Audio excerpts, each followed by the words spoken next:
ఈ లోతైన విశ్లేషణకు స్వాగతం.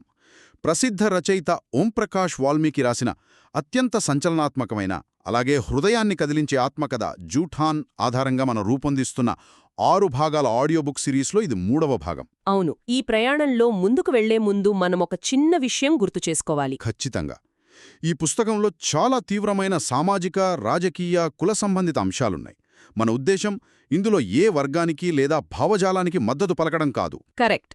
కేవలం ఒక రచయిత తన జీవితాన్ని ఎలా చూశారు, ఆయన ఎదుర్కొన్న వాస్తవాలు ఏంటి అనేది యథాతథంగా ఒక అద్దంలా అర్థం చేసుకోవటమే మన ప్రయత్నం. నిజమే. గత భాగంలో మనం ఆ చిన్నారి బాలుడు పాఠశాలలో అలాగే పొలాల్లో ఎలాంటి వివక్షను, వెట్టి చాకిరీని ఎదుర్కొన్నాడో చూశాం. ఆ చీకటి అధ్యాయాల నుండి బయటపడి ఆ బాలుడు యుక్త వయస్సులోకి అడుగుపెట్టుతున్న క్రమాన్ని మనం ఈరోజు పరిశీలిస్తాం. ఆ మార్పు గురించి మాట్లాడుకోవటం చాలా అవసరం. ఎందుకంటే బాల్యంలో ఎదురైన అవమానాలు ఒక మనిషిని జీవితాంతం భయస్థుడిగా మార్చేయగలవు. ఇచ్చం ఆయన జీవితంలోకి ప్రవేశించడం ఒక పెద్ద మలుపు అని చెప్పొచ్చా? 100కి 100 పాళ్ళు.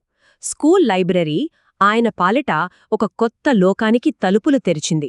శరత్చంద్ర చటోపాధ్యాయ్, మున్షీ ప్రేమ్చంద్ లాంటి గొప్ప రచయితల పుస్తకాలను ఆయన వెతుక్కొని మరీ చదవడం ప్రారంభించారు. ఆహా, పగలంతా చదువు, రాత్రిపూట ఇంట్లో ఒక చిన్న కిరోసిన్ దీపం వెలుతుర్లో చదువురాని తన తల్లికి, ఇరుగుపొరుగువారికి ఆ కథలను చదివి వినిపించేవారు. అవును, అది చాలా అద్భుతమైన దృశ్యం. కాని ఇక్కడ నాకొక సందేహం వస్తుంది. అంటే అంత చిన్న వయసులో కేవలం 8వ తరగతి చదువుతున్న ఆ కుర్రాడికి శరత్చంద్ర, ప్రేమ్చంద్ లాంటి వారి గంభీరమైన సాహిత్యం ఎలా అర్థమైందంటారు? అదొక అద్భుతమైన ప్రశ్న. ఎందుకంటే ఆయన ఆ పుస్తకాలను కేవలం అక్షరాలుగా చదవలేదు, తన సొంత జీవితాన్నే ఆ పేజీలలో చూసుకున్నారు. అంటే ఆ కథల్లోని పాత్రలతో తన్ను తాను పోల్చుకున్నారన్నమాట. కరెక్ట్. ప్రేమ్చంద్ రాసిన కథల్లో కనిపించే గ్రామీణ అణచివేత, దయలేని జమీందార్లు, అప్పుల పాలై నలిగిపోయే రైతులు, ఇవన్నీ ఓంప్రకాష్కు కొత్త కాదు. ఆయన రోజూ చూస్తున్న తన ఊరి వాస్తవాలే కదా అవన్నీ. నిజమే.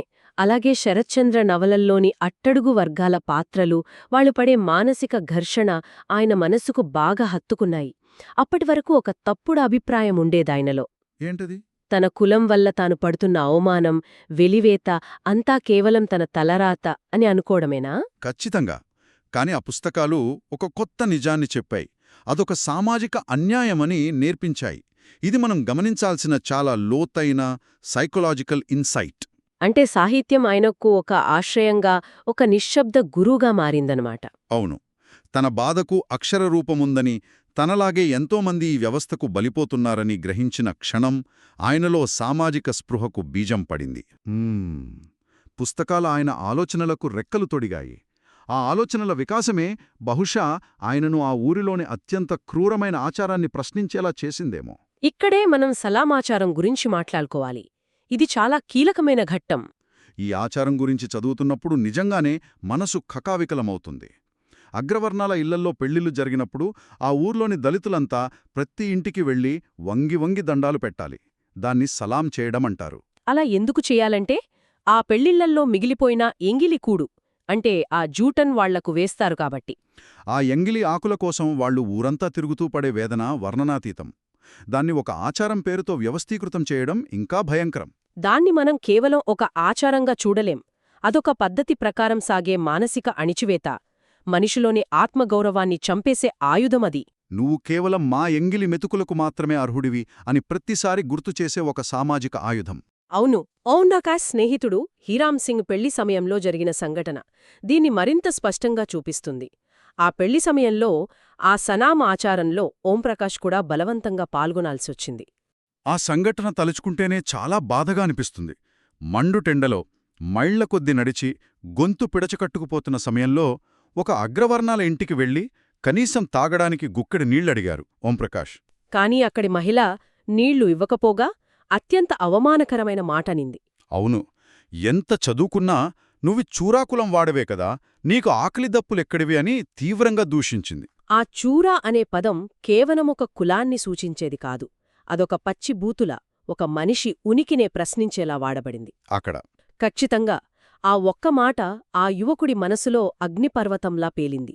అప్పటివరకు తాను చదివిన పుస్తకాలు, తనలో రగులుతున్న ఆలోచనలు అన్నీ ఒక్కసారిగా బయటపడ్డాయి. తరతరాలుగా తమ సమాజం మోస్తున్న బానిస సంకెళ్లను ఆ క్షణంలో ఆయన పూర్తిగా అర్థం చేసుకున్నారు.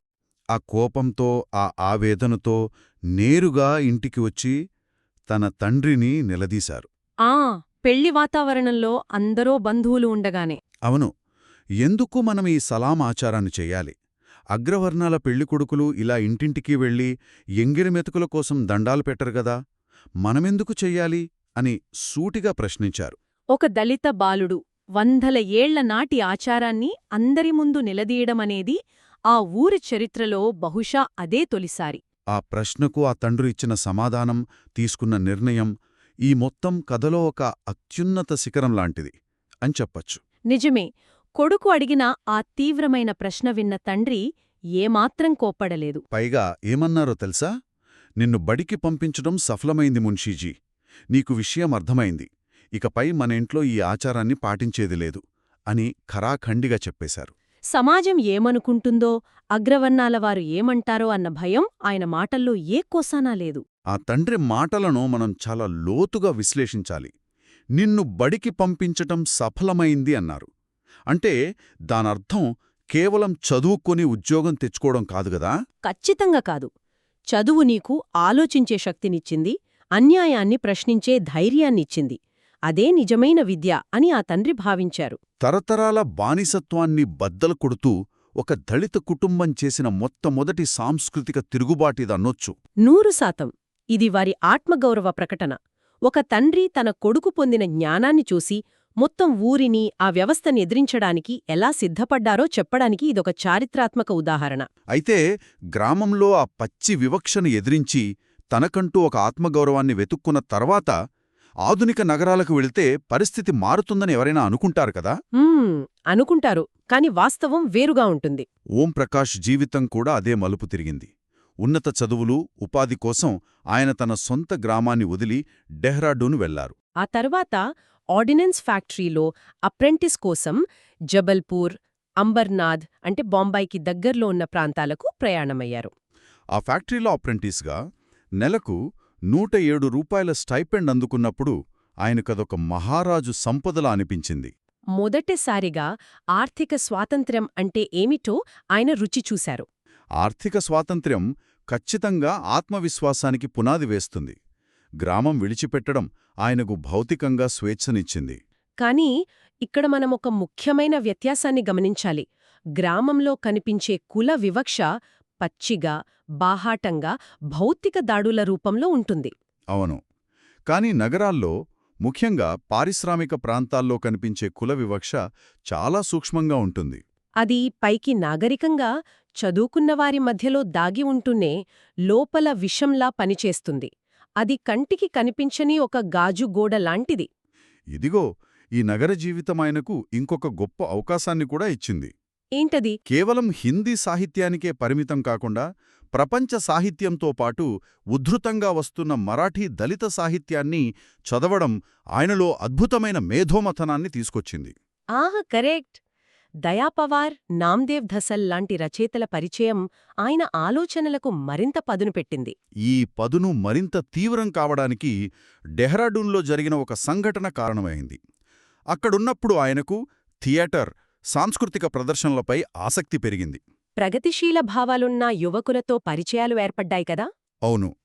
ఆ సమయంలోనే తన స్నేహితుడు హేమ్లాల్ ద్వారా ఒక దళిత లైబ్రరీకి వెళ్లడం జరిగింది. ఆ రోజు హేమ్లాల్ ఆయన చేతిలో ఒక చిన్న పుస్తకం పెట్టాడు. అది చంద్రికాప్రసాద్ జిజ్ఞాసు రాసిన డాక్టర్ బిఆర్ అంబేద్కర్ జీవిత చరిత్ర. ఆ పుస్తకం చదివిన ఓంప్రకాష్కు అదొక పెద్ద షాక్. ఎందుకంటే 12 ఏళ్ల విద్యాభ్యాసంలో, స్వాతంత్ర్య దినోత్సవ వేడుకల్లో, పాఠ్యపుస్తకాల్లో ఎన్నడూ అంబేద్కర్ పేరు ఆయన వినలేదు. దీని వెనుక ఉన్న విషాదమదే. ఒక జాటిని మేల్కొల్పిన మహానాయకుడి చరిత్రను పాఠ్యపుస్తకాల నుండి, విద్యా వ్యవస్థ నుండి ఎలా ప్రణాళికాబద్ధంగా మాయం చేశారో ఆయనకప్పుడు అర్థమయ్యింది. ఇక్కడే ఓంప్రకాష్లో అసలైన సైద్ధాంతిక మేల్కొల్పు జరిగిందని చెప్పాలి. ఖచ్చితంగా. అప్పటివరకు ఆయన పడిన బాధ, ఆయన మనసులో ఉన్న కోపం, సాహిత్యం చదివి తెలుసుకున్న అన్యాయం ఇవన్నీ కేవలం ఒక భావోద్వేగపూరితమైన గాయం మాత్రమే. కాని అంబేడ్కర్ సిద్ధాంతాలు, ఆయన జీవిత పోరాటం చదివాక ఓంప్రకాష్కు ఒక సరైన సైద్ధాంతిక స్పష్టత దొరికింది. తన బాధకు కారణం ఫలానా వ్యక్తులు కారని, ఇదొక వ్యవస్థాగత లోపమని ఆయనకు అర్థమయింది.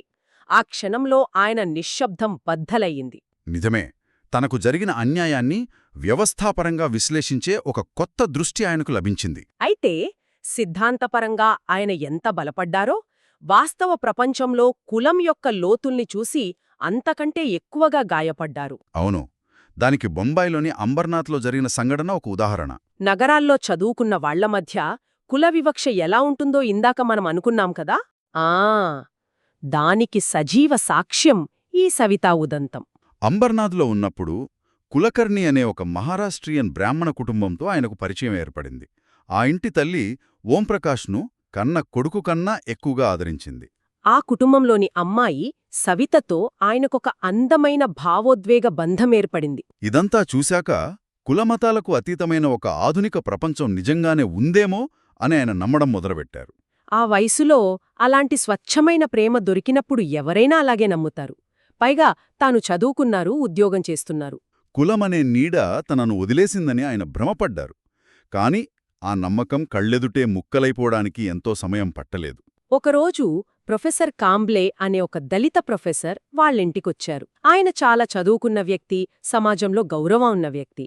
కాని ఆయనకు ఆ కులకర్ణి కుటుంబం వాళ్లు ఇంట్లో వాడే కప్పుల్లో కాకుండా బయటపెట్టే వేరే కప్పులో టీ ఇవ్వడం ఓంప్రకాష్ కళ్లారా చూశారు. ఆ దృశ్యం ఆయన మనసును ఎలా తొలిచేసి ఉంటుందో మనం ఊహించవచ్చు. పెద్ద నగరాలలో యూనివర్సిటీ ప్రొఫెసర్గా ఉన్న వ్యక్తికే ఇంతటి అవమానం జరిగితే ఇక సాధారణ దళితుడి పరిస్థితి ఏంటి అని ఆయన కుమిలిపోయారు. లోపల దాక్కున్న ఆ సూక్ష్మమైన వివక్ష ఆయనను ఉక్కిరిబిక్కిరి చేసింది. వెంటనే ఆయన సవితను కలిసి నిలదీశారు. ప్రొఫెసర్ కామ్లేకు ఎందుకు వేరే కప్పులో టీ ఇచ్చారు అని సూటిగా అడిగారు. దానికి ఆమె చాలా మామూలుగా, అందులో ఏముంది, మేం దళితులకు, ముస్లింలకు వేరే పాత్రలు వాడతాం, మా ఆచారాలు మాకున్నాయని సమర్థించుకుంది. ఆ క్షణంలో ఓంప్రకాష్ తన గుర్తింపును దాచుకోలేదు. ఏమాత్రం సంకోచించకుండా ఆమె కళ్లలోకి చూసి, నేను కూడా దళితుడినే, నా కులం చూరా అని నిజాన్ని నిర్భయంగా చెప్పారు. ఇక్కడే అసలు కథ బయటపడుతుంది. ఎప్పుడైతే కులం పేరు బయటకు వచ్చిందో ఆ క్షణమే ఆ ప్రేమ, ఆత్మీయత అన్నీ మాయమైపోయాయి. ఆ నిజం వినగానే సవిత రియాక్షన్ చాలా భయంకరంగా ఉంటుంది. ఆమె ఏడ్చింది. కాని అది ఓంప్రకాష్ దూరమవుతాడన్న బాధతో కాదు. ఒక దళితుడితో ఇన్ని రోజులు తిరిగానన్న విషయం తన కుటుంబానికి ఎక్కడ తెలిసిపోతుందో అన్న భయంతో దయచేసి ఈ విషయం మా నాన్నకి చెప్పొద్దు అని బతిమాలింది. అక్కడితో ఆ బంధం శాశ్వతంగా ముగిసిపోయింది. మనుషుల మధ్య ఏర్పడే అత్యంత స్వచ్ఛమైన స్నేహాన్ని, ప్రేమను కూడా కులం అనే వ్యవస్థ ఎలా నియంత్రిస్తుందో చెప్పడానికి ఇదొక చేదు ఉదాహరణ. ఇది ఓంప్రకాష్కు మిగిలించిన మానసిక గాయం అంతా ఇంతా కాదుగదా. అవును, ఎంత ఆధునిక నగరాలకు వెళ్లినా కులమనేదొక నీడలా వెంటాడుతూనే ఉంటుందని ఆయనకు స్పష్టమైంది. నిజమే, ఒకప్పుడు స్కూల్లో ఊడ్చి అవమానాలు పడో ఒక అమాయక బాలుడు తన ఆత్మగౌరవాన్ని వెతుక్కుంటూ అక్షరాలను ఆయుధంగా మొల్చుకున్నాడు. సాహిత్యం, అంబేడ్కర్ సిద్ధాంతాల పునాదిపై ఒక బలమైన సామాజిక స్పృహ కలిగిన యువకుడిగా రూపాంతరం చెందారు. కాని ఈ ప్రయాణం ఇక్కడతో ఆగిపోలేదు. లేదు, అసలైన సవాళ్లు ముందున్నాయి. ఇక వచ్చే భాగంలో ఓంప్రకాష్ వృత్తిపరమైన జీవితంలో అడుగుపెట్టిన తరువాత ఎదుర్కొన్న సరికొత్త, మరింత సంక్లిష్టమైన సమస్యలను మనం విశ్లేషిస్తాం. చంద్రపూర్, డెహ్రాడూన్ లాంటి ప్రాంతాలలో ఆయన ఉద్యోగం చేస్తున్నప్పుడు తోటి ఉద్యోగుల నుండి ఎదురైన వివక్షను మనం చూస్తాం. అలాగే కేవలం వాల్మీకి అనే ఇంటిపేరు కారణంగా ఆధునిక నగరాల్లో కనీసం అద్దె ఇల్లుగూడా దొరకక ఆయన పడ్డ అవమానాలు. వాటన్నింటినీ తట్టుకొని ఈ జూటన్ ఆత్మకథ ఒక పుస్తక రూపం దాల్చడానికి దారితీసిన ఆ కీలకమైన సాహిత్య మలుపు గురించి మనం తదుపరి భాగంలో లోతుగా చర్చిస్తాం. ఖచ్చితంగా. ముగించే ముందు ఒక ఆలోచనను అందరి ముందు ఉంచాలనుకుంటున్నాను. విద్య మన ఆర్థిక స్థితిని మార్చగలదు, నగరాలకు తీసుకెళ్లగలదు, అద్భుతమైన ఉద్యోగాలను ఇవ్వగలదు. అవును. కాని 100 ఏళ్లుగా సమాజపు నరనరాల్లో జీర్ణించుకుపోయిన కుల వివక్ష అనే జబ్బును ఆ విద్య నిజంగా నయం చేయగలదా? ఒక గొప్ప ప్రశ్న. చదువుకున్న వాళ్ల మనసుల్లోని చీకట్లను ఆ చదువు పారద్రోలగలదా? ఆలోచించండి. మళ్ళీ తదుపరి భాగంలో కలుద్దాం.